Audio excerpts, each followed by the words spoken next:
Welcome back here today in room 171, otherwise known as Studio B, right here on the beautiful campus of Florida Panhandle Technical College, another in our series of highlighting local creative people.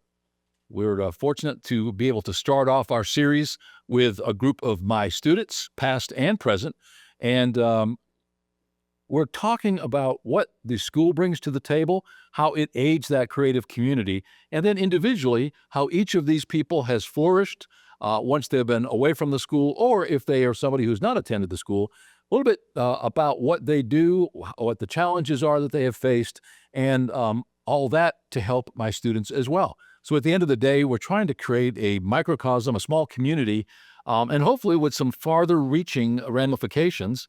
Coming up after this series, we're going to try to do a series of roundtables, and again, inviting several creatives each time and talk about the community and maybe how we can better flourish as artists. Our guest today is Madison Ross. Madison is a successful photography program graduate of mine right here at Florida Panhandle Technical College. And when we come back, we're going to talk to Madison about the program a little bit, maybe a little bit about what she's doing, her challenges. She's actually been quite successful, and I'm really pleased and excited to be able to discuss some of that with her. With sports seasons coming up and prom, senior graduation pictures, all of the stuff that we love and as part of our culture, photographers relish and flourish in that environment, and Madison is no stranger to that. Having been out of school now for the better part of a year, she's out there becoming a taxpayer, making some good money. We're going to talk about all that and more when we come back, and we will be right back.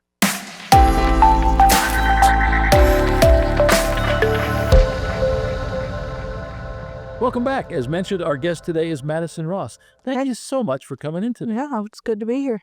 We had the opportunity to sit down a little bit in the pre-show, talk for an hour or so, and I'm always excited to see what you're doing. Mm-hmm. You're gracious enough to allow us to highlight some of the stuff that you do. Not something a lot of people know, but you're kind of technically on part of our crew with press credentials and the opportunity to represent us when we're not in a situation to be able to cover a story or an event. So I appreciate your friendship. I appreciate your partnership. And I appreciate the fact that to this day, you're the only photography program graduate that I've had. And that sounds really bad in a way, or it makes you sound really good. But the story is that we have decided to quit offering the photography program in and of itself. Mm-hmm. The digital video technology, the television production are photography programs in their own right. It's just that they go much farther. And so the photography program was 1,050 hours. It was no small program, where the digital video technology program is only 900 hours, but you can essentially get the same thing. So that housekeeping aside, you've been busy. Talk a little bit first, if you would, about your experience here at Florida Panhandle Technical College. Right. So in my senior year of high school, I didn't really know what I was going to be doing after high school. I knew I wanted to get a trade, so I had the opportunity to dual enroll over here at the technical college. And after weighing my options and even shadowing some other classes, I made sort of a rash decision to come over here because, I mean, I knew I liked film, I knew I liked photography, but in general, I had no clue what this class would be about. But I made the rash decision, and I'm glad I did.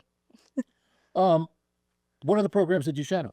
I shadowed drafting. Okay. Yeah. A lot of difference in the two programs, Mm-hmm. obviously. Mm-hmm. Both of them heavily computer driven, but you don't get to go to the state park very often as a drafting student. No. Or to the cemetery or downtown Chipley or to the rodeo parade. So had you gone to drafting, you would probably be working in a engineering firm or the boatyard, the shipyard, making really good money, and but doing something totally different. How do you feel that weighs up? I mean, are you glad that you went that route, or do some days you say, boy, if I wish I had gone the other way? Or? I don't really wish I'd gone the other way at all. I saw engineering, drafting as a secure job position. Is it something I'm passionate about? Absolutely not. I don't give it a second thought, to be honest. No offense towards people who choose drafting. The this was just something that I felt like I could find a passion in, and that's why I chose this. Yeah. Photographers need to have passion, and they need to enjoy their craft, because you don't do it for the money, at least not initially. Most photographers, after a period of time, can make a decent amount of money. Truth be known, there are not a lot of photographers, unless you do it as a family, that can count on photography to pay all of their bills. There are some, obviously. And if you start a larger business where you do volume photography, say you do school photography and you've got multiple people shooting for you, you can make darn good money. But I don't consider what those people are doing school-to-school photography. There's not a lot of creativity involved in it. As a matter of fact, they give you everything that you need and a blueprint of where to set your cameras and lights and everything up. So it's really a lot different. So you took a leap of faith. You did have sort of that deer in the headlights look when you left here on the last day, and I gave you a hug and I said, I love you and good luck and keep up with us and let us know what's going on. But you hit the ground running. You were very fortunate. I profess to my students to make sure to take advantage to network. And obviously you are a graduate of the local high school here in Chipley, so that went a long way. Talk about those first few months. Yeah, it's definitely a good thing to be raised in this community, to go to school in this community. When you're out at events, you get to talk to people. And from there, I took talking to people to seeing what they might want, whether a family shoot, whether they had a senior in high school or a senior coming up in high school, whether they had kids in sports, or whether, some kids who played sports were just coming up to me asking me if I was going to be at the games. So I kind of taken that and ran with it a little bit, and those are things that I genuinely enjoy doing. So I'm happy with where I'm at and how I am in the community right now. And that is one of the first steps. People recognize you. They know that you took a good shot of their son or of themselves or of their daughter cheerleading or whatever the situation. And when they start saying, hey, are you going to be at that game? Are you going to be at that event? Then you know you've sort of got attention. However, at that point, you're still giving it away. What was your first paid job? I know it was while you were still a student. Yeah, so my first paid job technically was shooting the outside of the libraries in Washington County. That occurred because I carried my camera into the library and took pictures of my cousins while they were doing one of the activities. Miss Roundtree walked over to me and asked me how long I'd been doing this and if I'd be interested in a job, and I said absolutely. I haven't done very many building shoots since then, but in my first year, I definitely had seniors and prom shoots and things of that sort. So you would agree with me that it's a matter of getting out there, speaking to people, carrying that camera around. People don't know you're a photographer to look at you. Yeah. If you've got a camera in your hands, especially a higher-end camera, pretty good idea that you know what you're doing, or at least you are a photographer, at least to break the ice to start that conversation. I always ask my students, how many photographers are there in our small community? And the answer is everybody who has a camera. At some point in time, almost everybody who has a camera starts advertising on social media. Hey, I just shot a wedding this weekend. It really was fun. I'll be glad to do yours too. The unfortunate part is that there are a lot of people that are hired who don't really know what they're doing. No harm, no foul. And I applaud their aggressiveness and their want to pursue the craft. Unfortunately, it does take some education. You don't have to come to a technical college like this. You don't have to even watch YouTube videos. But at some point in time, you must expose yourself to the facts of photography, the science, the art, all that goes into photography. At least to some level, you have to be proficient before you start selling your craft. The other part of that is having a second camera. We know that if you're taking photos and your camera breaks, you can't tell the bride, I'll be back next week with another. It just doesn't happen. You've got a one-time shot. So there's a lot that goes in, more that goes into it than most people realize. However, I would much rather see somebody be aggressive too soon than to have to convince them to be aggressive later. And you, during your time in my class, I would not have thought that you would be as aggressive as what you find yourself. You changed. And I'm glad you mentioned the fact about starting as a dual enrolled, because you were very, very quiet. I've had several students that have been very, very quiet. You're one of those that come to mind at any time. Yeah. What changed? So over the course of my dual enrollment, it was a very different, it wasn't just a classroom, it was more like a workplace.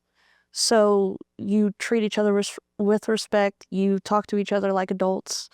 And once it was definitely after half the semester had gone by, that I started sort of exploring what I actually wanted to do in this class. I didn't want to just fade into the background, so I started exploring a little bit, trying a little bit different things when it comes to projects, not just doing the same thing over and over again. It took a lot of time, and then I think just with that, talking more and being a little bit more open and honest helped. And you got to be honest with yourself, because that's what this class forces you to do. I think you would agree that that is one of the mainstays of this class. The honesty, the being real with each other. If you can't be real with everybody else outside this classroom, you need to be real inside the classroom. When I make a mistake, when I misspeak, I apologize, I admit my mistake, and I think I try to lead by example so that the student will be the same way. Some people accuse me of being too loud, of projecting. That is a necessity, because not everybody was wanting to listen to me like you were. Yeah. There are some people that are harder to get their attention, and that stubborn mule, sometimes you have to hit them over the head with a 2x4, get their attention, and now you can start to teach them. I'm not trying to, don't worry, if you've got a child in my class, I'm not hitting anybody with a 2x4, although I may have thought of it at a time or two. But you have to get somebody's attention. And there's only several ways. You can get their attention by fear. You can get their attention out of respect. Ultimately, I'm hoping that it turns into a love. And I think by the end of the year, students and teacher alike, we all love one another and we feel like a family. But I know that at first there is that fear factor, especially the first few weeks. But as you know, I tell everybody, if you make it past the first few days, I promise you, you will graduate and you will be successful. Yeah. Because after the first few days, you are totally in touch with what you just pointed out, that we run this like a business, like a job. Talk a little bit, go into a little more detail about that, and maybe how you felt about that and how you dealt with that. So one of the big things that comes to mind is deadlines. You give us a deadline and we are expected to meet it. With that, are we able to push creativity and stuff? At first, no. At first, you have to meet the deadline. Once you get used to that, then you could start pushing creativity and things like that. It makes me think of now I'm able to work a lot faster. I work efficiently. And then I think that if I were to go into a real workplace now, I wouldn't have an issue with deadlines. I wouldn't have an issue with speaking to people. I wouldn't have, like, if I had meetings or anything, I wouldn't have an issue with that. And that's thanks to this program. Well, and thank you for the kind words. One of my favorite expressions is done is better than perfect.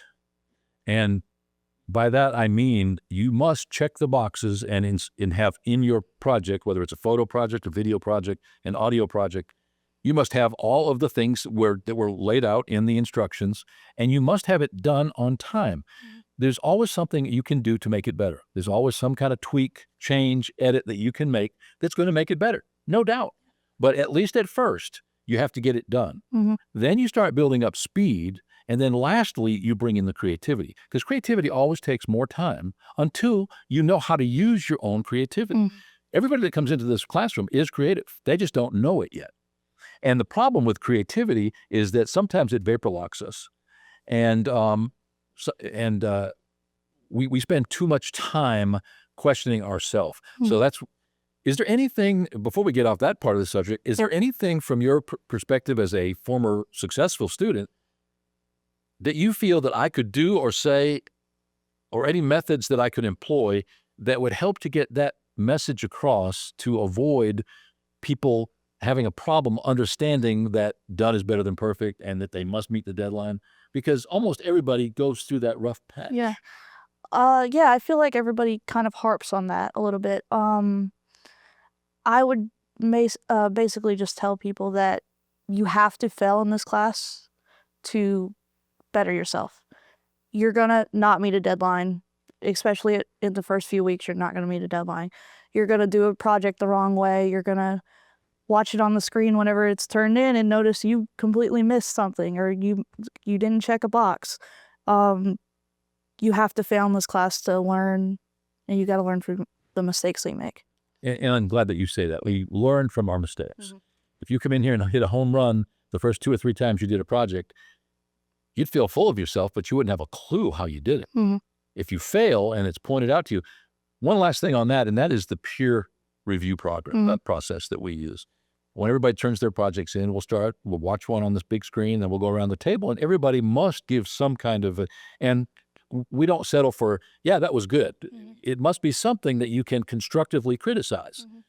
Did you have a problem with that at first, and as far as feeling comfortable in criticizing somebody who may have been advanced beyond where you were in the class? Yeah, so when I would turn something in, my mentality was, I want criticism. I want to see what I did better.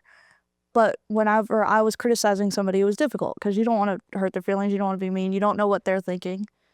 We could have worked 3 hours that morning on that project. But overall, I would say it's more beneficial than harmful to tell somebody, you could have done this or you could have done that. Is it hard to tell them? Yes, but overall, it's the better thing to do. Did I ever hurt your feelings? Yeah, of course. I pretty well hurt everybody's feelings at some point or another. I don't try to do that, but I know that it's going to happen. Yeah. I also tell you that I'll treat you just like my children and my grandchildren, with love and firmly, but with no double standards, and there'll never be any doubt where you stand. And if you need improvement, I will tell you that. And when you deserve praise, I will praise you. And you never have to worry about getting false praise, because not everybody in my class gets a trophy. Eventually, everybody will earn a trophy by the end of the year, because we'll see to that. But not every time does everybody hit it out of the ballpark. So now we've gone through some of the reasons why somebody may not want to take my class, being it's a little tough. How did that aid you when you found yourself, not the first couple of times that you sold projects while you were still in the class, but when you got away from the school, you were no longer having to get up at that time, you were no longer having to come in and face me every day, and now you're all on your own. How did some of that training kick in to help you, and to this day you find yourself drawing on that experience? Yeah. Well, I often think, what would Mr. Paul do? And if it's something that I'm approaching that I've never done before, if it's a shoot that I'm uncomfortable with doing, I usually reach out to you. What do you think of this? What do you think of that? Otherwise, this class it's scheduled, so it's helped me be scheduled. Since I've been out of school, I haven't woken up past 7 o'clock. I try to keep a schedule. When it comes to doing sessions, you either do them in the morning, you do them in the afternoon, especially if they're a senior and they have school.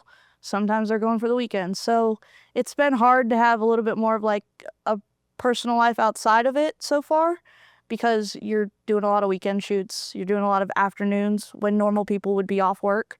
So that's something that I've struggled with a little bit. I know I'm getting off topic, but yeah, but this class does help when it comes to being a little bit prepared for what the real world is like. You're not off topic at all, because as a matter of fact, the next thing I was going to mention is the fact that 50 to 60% of the people who take my classes become self-employed.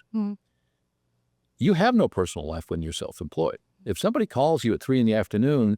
and they've got a job that they want you to shoot at 7 o'clock that night, you may have had your fuzzy slippers on and just taken a bubble bath, and you're going to make a bowl of popcorn and watch your favorite movie. But you know what you're going to have to do, and that's to take that job and to do it. Kind of unusual circumstance, but it will happen. Yeah. So yes, it's nothing but pure work. And I think I try to underscore that from the beginning, is that this is not a fun class. It will be fun as the year progresses. And I think that once you get past Thanksgiving, Christmas, I think then it does become more fun. We all can laugh together.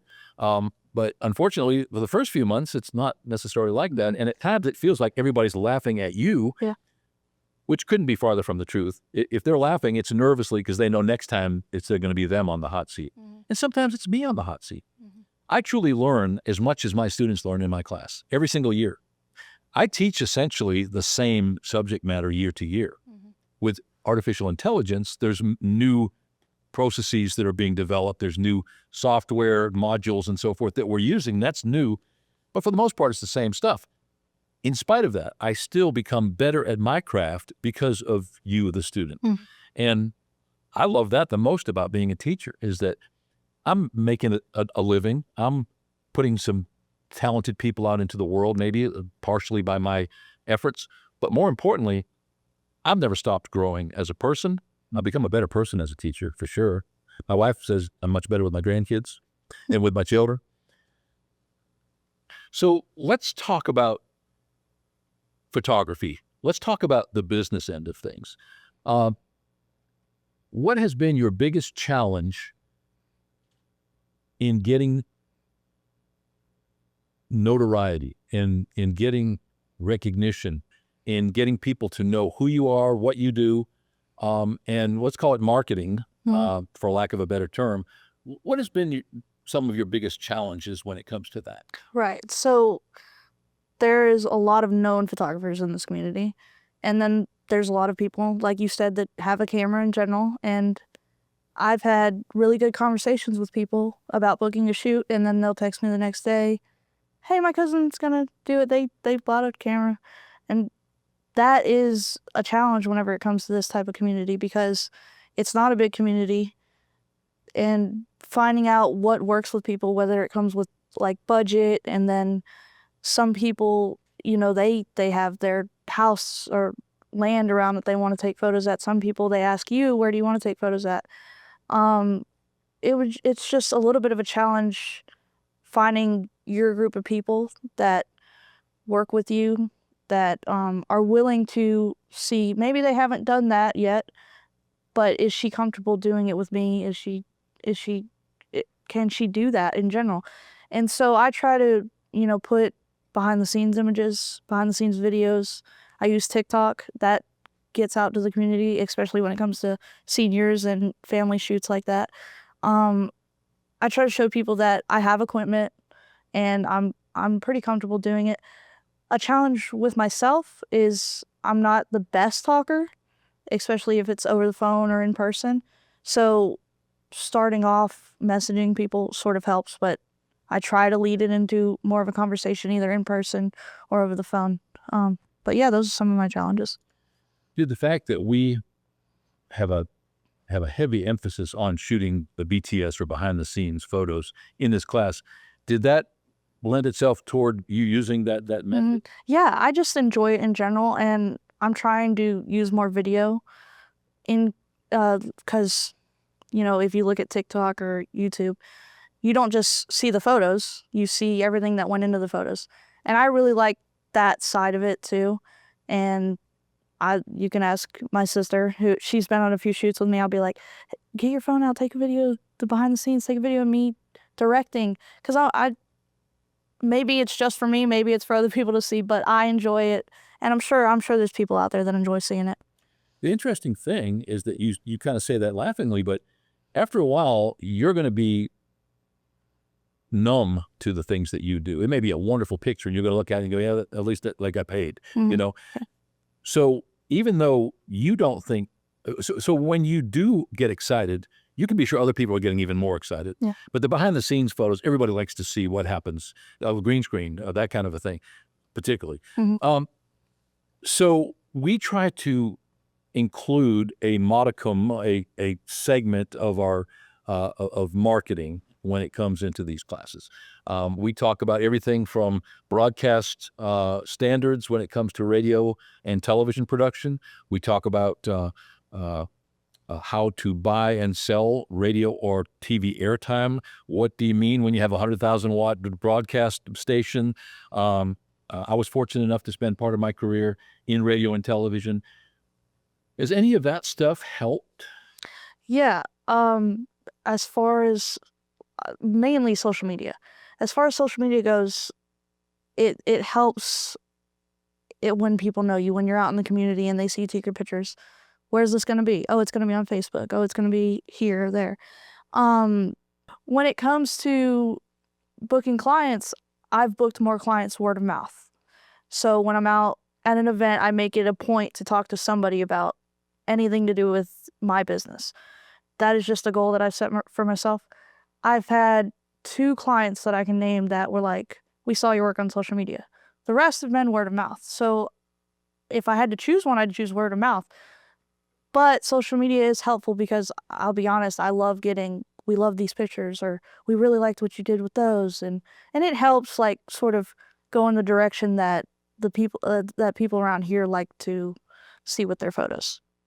Well, also, as you get busier, you're going to expand your sphere of influence. I'm sure you're shooting in this Tri-County area, but eventually, you're going to get calls from Panama City or Dothan or Pensacola or Tallahassee. That's not unusual. So you can't do that word of mouth.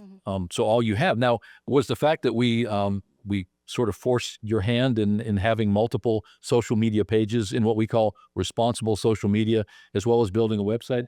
Did any of that help? That helped, especially when it comes to the website.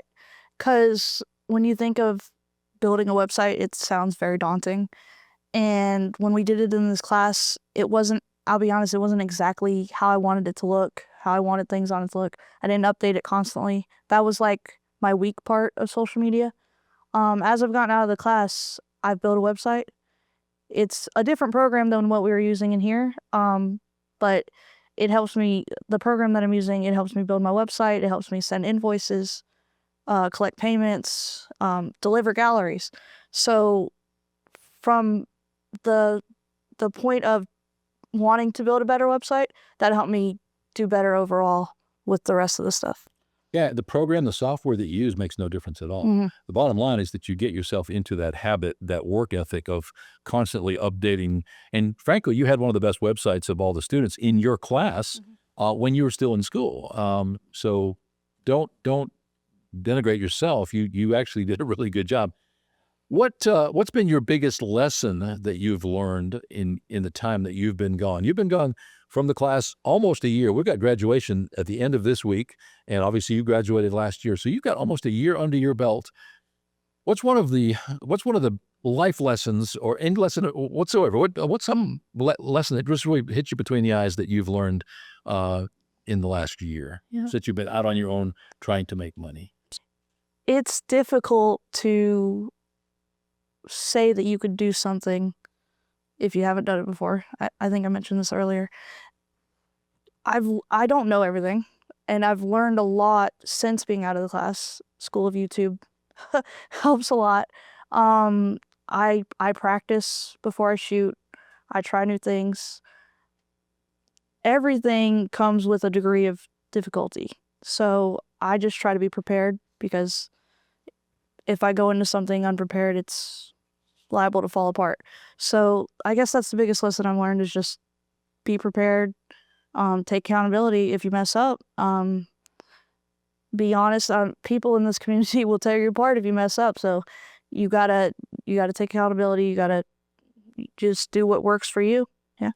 Not everybody's going to compliment you and thank you if you do a good job, but by God, they will definitely let you know if you don't. And I think that's probably only fair. Yeah. What do you like to shoot? And I know I've seen a lot of your stuff. You've shot sports, you've shot proms and senior portraits.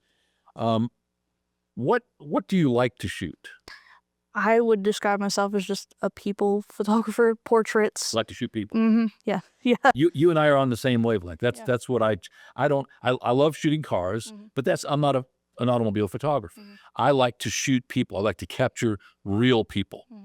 So people, and when it comes to people, what have you found up to this point are those things that you like to shoot that involve people? Well, what helps with business is family, seniors, proms, weddings, any sort of thing like that.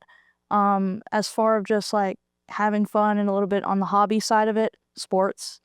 In this area, there's not a whole lot of money that I've found can come from just going to sporting events and taking pictures. I like both of those things a lot, so I'll just keep going in that direction. I'm a little bit hesitant to do newborn photography. I will say that. So,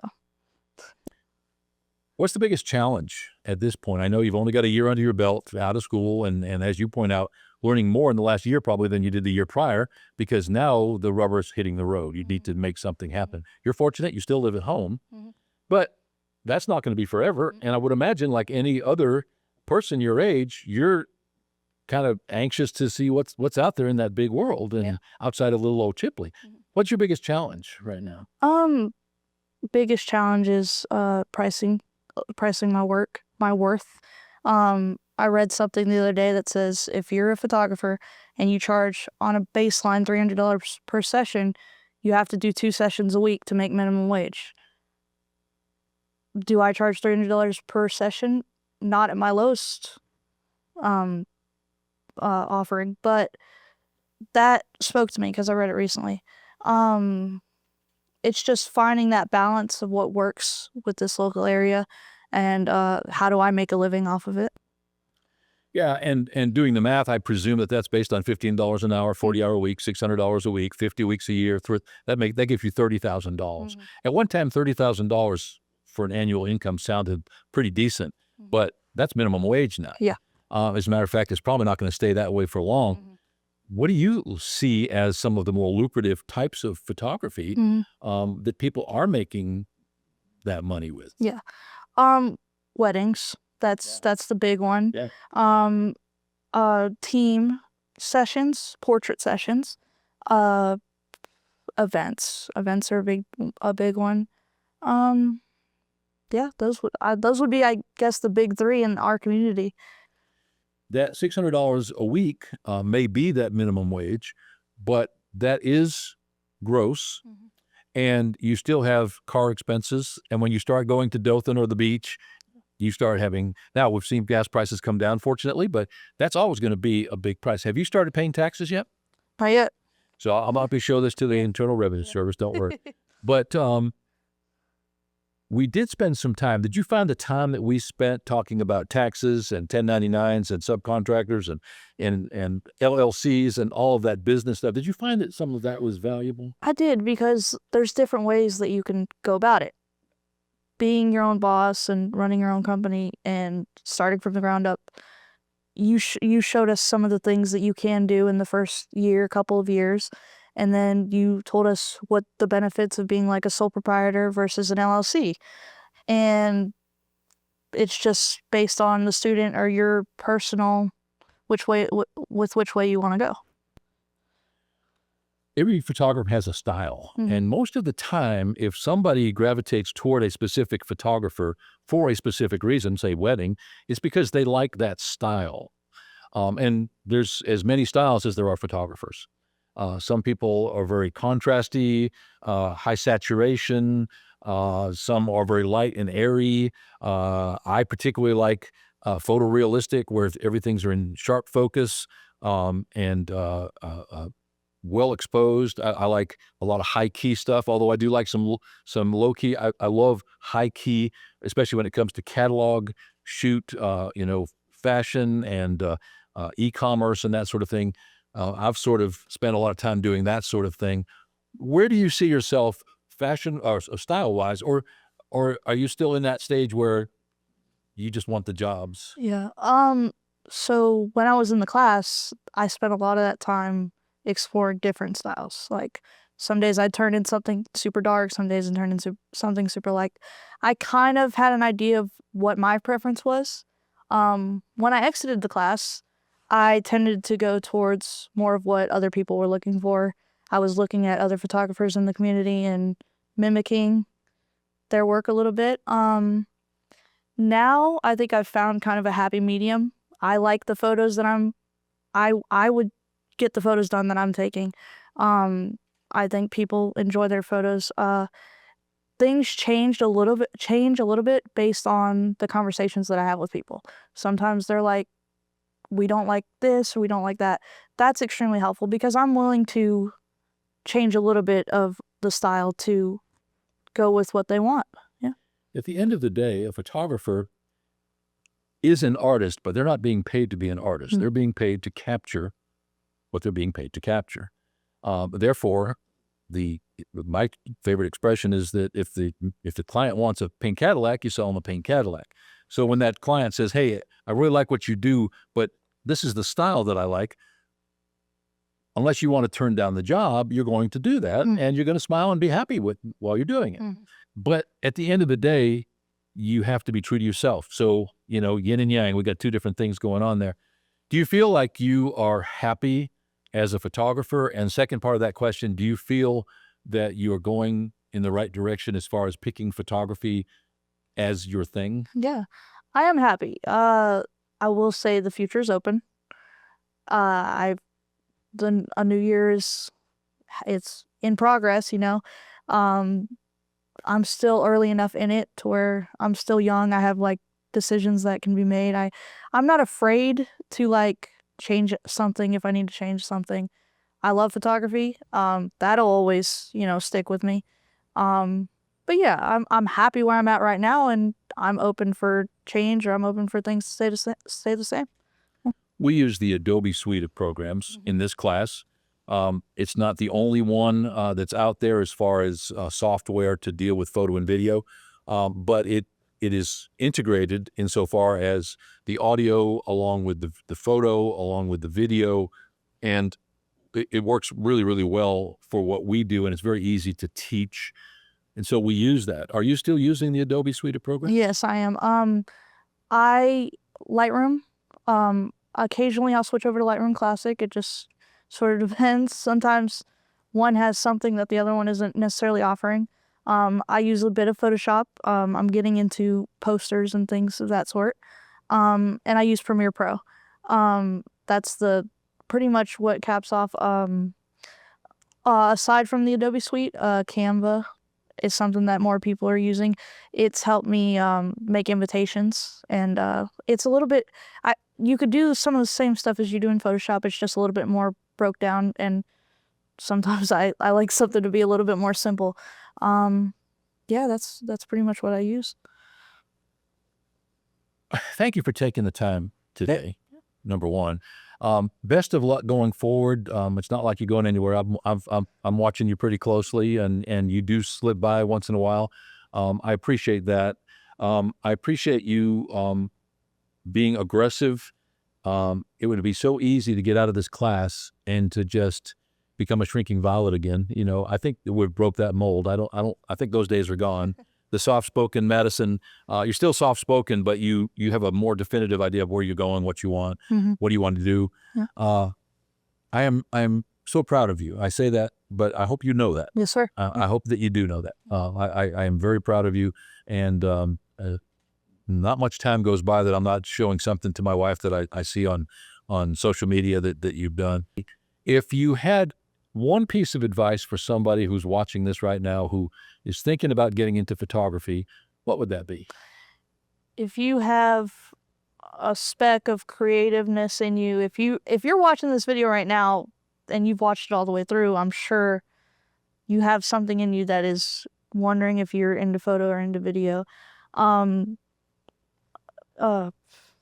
terms of coming to this class, this gives you a little bit of a hands-on experience with it. Just watching this video, you might not have a camera to work with, so that's the add-ons of coming to this class. You did not own, or at least to the best of my knowledge, you did not own a camera coming into this course. You mentioned you were a dual enrolled, so you were still in high school. Probably a silly question that I probably already know the answer to, but is there a value to knowing you don't have to provide anything, that we provide the camera, the software, the computers, obviously everything is here. And if that is a plus, what does that mean coming in and having that stuff to work with immediately? Absolutely. You can learn things by watching a video or reading a book. But when you come into this class, on the first day, you're given a camera in your hands. That adds so much to the experience of this class. In this class, we did not read books. We did watch videos, but that was just to hone in skills or learn new techniques. But other than that, we're in the studio. Everything's hands-on. You're not just doing something. You're saying, here, take this, and go do it. That makes you learn something even more, and that adds exponentially to this class. What you just said, along with the fact that we run this like a business, I think you'll agree it was not unusual if you're in the middle of a project for me to come back from lunch and say, hey, all right, everybody close out your programs. Admin just called us. They need a commercial for welding. They got a new welding instructor, and we need some welding students. So everybody needs to produce a 30-second TV commercial promoting our welding program. Mm-hmm. What was the upside? What was the positive side of those situations? Well, first of all, you're throwing a curveball. So you're forced to think on your feet. You're not prepared. So you got to go over there and you do what's best.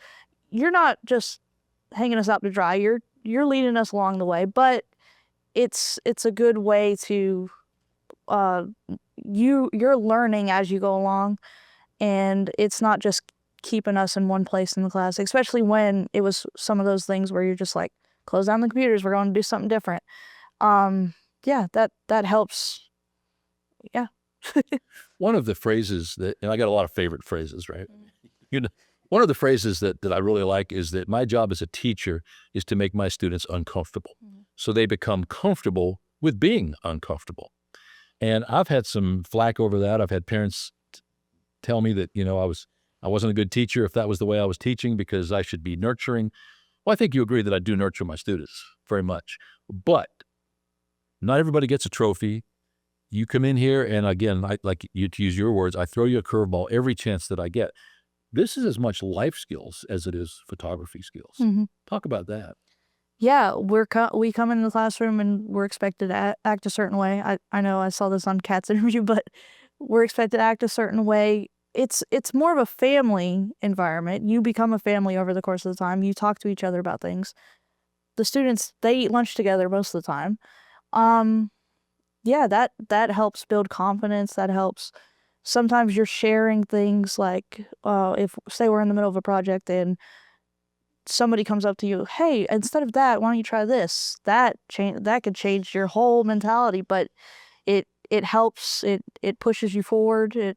Yeah. Easier to learn as a group. Mm-hmm. Much more fertile environment. The creativity and the speed, not so much the speed, the creativity comes from that aggregate of all those personalities. Mm-hmm. When you were here, we had a little bit of everything in the class, and that happens every single semester. You've got some who are quiet, we've got some who are loud, we've got some who are a little bit more accelerated or ahead of the curve. We have some that are a little bit behind the curve. At the end, when we graduate, I think everybody's a lot closer to that central point because everybody has picked up certain things from each other. Mm-hmm.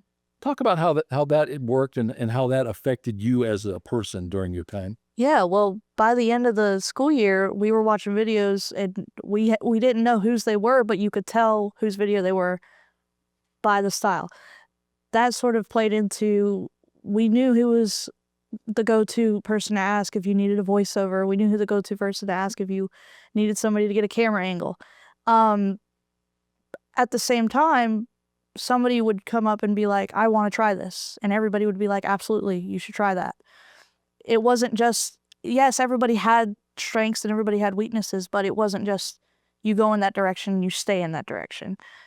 You were okay to try things, and you were encouraged to try things.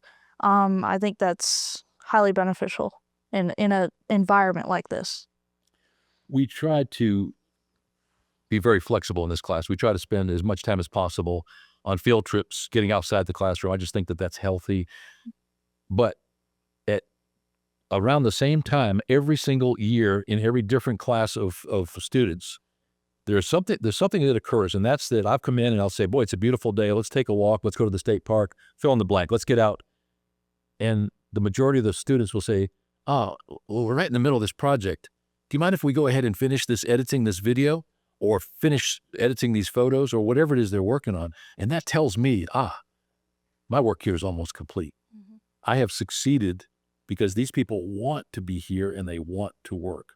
That is strong. Did you see that happen? Yeah, you really get into something, especially if it's, say, Teacher of the Year, for example. That's something that goes on for a month. Those breaks are good, and obviously you go outside and you see something new, but when you're into something and you're like going down the path that you're going, you're going all over the place and you're trying everything and you can't wait for people to see what you've done. I know when I was trying something new, like whatever, a new graphic or a new camera angle or whatever, I was so excited to turn it in, to be able to get critique, to be able to get praise, you know. I was just excited for people to see it. I asked you about using the Adobe suite of programs, which you are still using. Mm-hmm. To me, one of the most exciting parts of that is that they have incorporated AI, artificial intelligence. You mentioned that we don't have a book, we don't have a textbook, because there's no way we can stay on that bleeding edge of progress of technology. Once it was printed, it would be out of date. And AI is a good example of that. Every quarter, they have a major upgrade to all the Adobe programs, and every month they have small upgrades, which in themselves are usually earth-shaking. So talk a little bit about AI, what difference that made to you. We just had AI just started within the last year, so it was within your class time that we started seeing signs of that. Talk a little bit about that. So a way that AI helps me personally, even now, is script writing and just taking writing or taking your copy up a notch. Other than that, you can go online on YouTube or whatever and see all the new things people are doing with the AI, and that makes you want to try it yourself. It's constantly changing, and it's very interesting, and we get to use it in this class because you come in the morning, you're like, hey, y'all got to see this new thing, the new update, y'all got to try this, and we spend the whole afternoon, you know, messing around with it. But it messing around isn't necessarily the right term because you're learning from it. You're not, you know, doing anything, but it's definitely a more fun part of the experience. But I think you'd have to agree, and I love that you said what you said. If you think you're just messing around, if you think you're just playing, when in reality you are learning cutting-edge technology, my job here is done. Mm-hmm. Yeah. We've succeeded in making learning fun. Mm-hmm. And I think that's a huge part. It helps that your subject matter is fun. It helps that photography is fun, that video is fun, that audio is fun. None of that's fun at the first day or two. How many days do we give you before you have to start shooting in total manual mode? Nothing. We don't switch that camera to automatic at all. Do you think that that's an effective way to do what we do? Absolutely. Because if you're in automatic mode, there's no pushing those levels of uncomfortability or, you know. Talk a little bit, and we're going to wrap this up here pretty quick. Talk a little bit about your comfort level when you came into this class and how that changed. Oh, wow. Okay. When I walked through the door, first off, I ran into you in the hallway whenever I had signed up for the class, and they were like, you can go. I was like, okay. You were heading up to the front office probably to get my paperwork, and I walked in by myself, and I just like, whoa, look at all of this. And I was like, I came to the right place. You know, this is hands-on. This is everything that I've been looking for. And most everybody reacts that way. Mm-hmm. One of the reasons I've asked you some of the tougher questions that I've asked you about hurting your feelings and about what's the worst parts, what's the toughest part of these classes, is that I could sell this class very easily to pretty much anybody. I can bring you in here and I can show you all the stuff we get to play with. But it's important that people know they're going to be held to task, that it's nothing but hard work. Otherwise, I'm wasting your time if you don't really. I had one student not long ago within the last few years say, hey, I've got friends who take pictures and they never had to learn any of these big words. What's word of the day mean to you? Word of the day. It's giving me flashbacks though. You just wanted to push us to not stay in the zone of comfortability. You wanted us to, we wouldn't just come in and, you know, write down what the word means. We'd be challenged to use it in our videos or use it throughout the day. It's at first I was like, you know, why are we doing this? This could be, you know, holding us from doing something else more beneficial. But I think it adds to like coming out of your shell because, you know, you're learning. That's something new that you're learning because I didn't know half those words that you were giving us. Do you find yourself using any of those words sometimes? A couple times they'll like pop in the back of my head and I'll be like, wow, I definitely learned that from that class. Increasing your vocabulary is always a good thing, right? Yeah. Thank you again for being here. Yeah, of course. Do you feel that if we do some roundtables, you'd like to participate in that there would be some value to that? Absolutely. Yeah. It's all about networking. Mm-hmm. Our guest today has been Madison Ross. Madison is one of my successful students, a graduate student who's now out there making art. She's making her dream come true. And her contact information is there on the screen right now, as a matter of fact. Check out Madison's work.